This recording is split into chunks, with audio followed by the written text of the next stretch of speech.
Okay, we're here with Dave. He's gonna install Forge Motorsport race diverter valve. Okay. That comes with different rate springs. Okay. So you can basically, per application, install a different rate spring.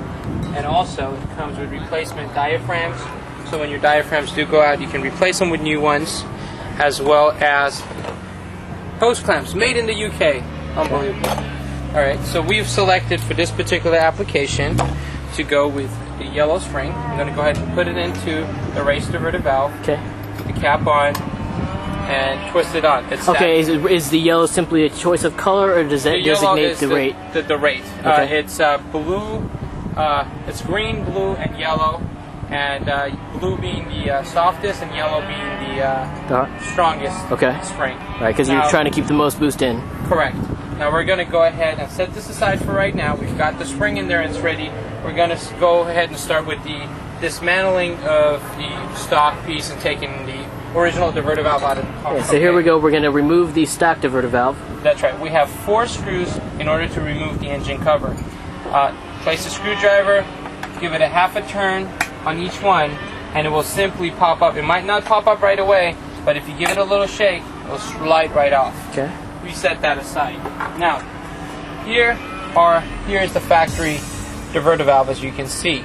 The most important thing is getting this hose clamp off, which is basically tamper-proof, and it's basically really difficult. You have to break it off in order just to get it off. But fortunately, Forge includes the new ones in there, so you can replace it when you get this off. Okay. Basically, you want to lift this up, get a nice cutter in there. You might want to just cut right through. Yeah. Okay, there it goes. It's actually pretty tough to cut right through it. I mean, you have to have a pretty strong clamp to just get through this. Dremel might have been easier. Probably. But since we have no electricity here, we're going to have to resort to hand tools. Here's this piece off the car. Number 1. This comes off. Now the other piece is getting that piece off, which is quite a bit easier because it utilizes a standard hose clamp, so we can just pull it off here. Fairly easy there,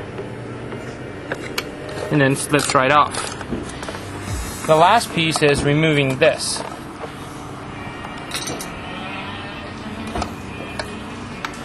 I'm going to go ahead and get a hold of this, and it pops right off, and you still have to get it off the hose.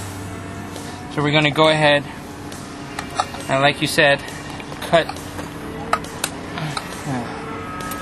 cut through it and slide it off. Actually, it's so tight it won't slide off. The newer cars come with the 710N, which is what the choice of some of the tuners are, to replace it with this piece, because they say that the 710N is the piece used in the TT225 and it holds more boost, but still 19 pounds of boost requires something a little bit more efficient than the factory 8-pound setting diverter valve. Forge Motorsport, as you could see, looks pretty similar. In this case, the owner of this vehicle has chosen a black one because he wants the stealth look where the dealer won't question the piece being a little bit different. Yeah, I know. They have polished ones too. I've correct. Seen. Now, however, the factory runs the piece with the side port here going back in where the pressure is coming in from the turbo and the intake portion, and this being the return to the air intake. Now what we're going to do is we're going to go ahead and run it reverse in this case, because that's what Forge recommends for longevity of the unit. Okay. So we're basically going to run it reverse. First is to go ahead and insert this piece in here. Now this piece is pretty tight, and Forge does not include a clamp for this, but really it's not required and it will not pop off of here. But I have in the past installed hose clamps there for certain people that like to have something snug there, and in this particular case I'm going to go ahead and put one on just so you can see. Got a fairly small hose clamp. We're going to go ahead and put it here, and that's just a precaution to make sure everything is on tight. Okay. Now, although there isn't one included with the kit, my thing is the factory had one there, and there must be a reason why it was there, so I like to basically follow what the OEM manufacturer does and go ahead and put a hose there. As you can see, you can get a pretty small one at your local automotive shop. And Yeah, discount auto 10 cents. yeah, there you go, and throw it on there. Gonna go ahead and put this piece back. Now, take notice that the longer side now is going into the opposite direction. It's going in rather than the factory location, which was sitting out the other way. Now, make sure before you tighten this that you position this the right way, because as you can see, it will be tough for you to try to rotate it later on. Now, these are heavy-duty clamps that come with Forge. They're really great products, and it takes you a while. You gotta have to crank it to get it there. But once you have it in place, you're good to go. Okay, now we're gonna go ahead and insert this piece on the side.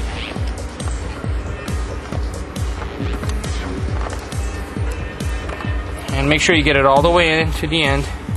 You might have to loosen the clamp up a little bit more so it gets over that notch that it's got, so that the hose doesn't slide off once it's good and tight in place.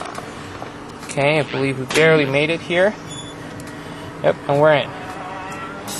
Now what we're going to go ahead and do is tighten these down, and we're pretty much done.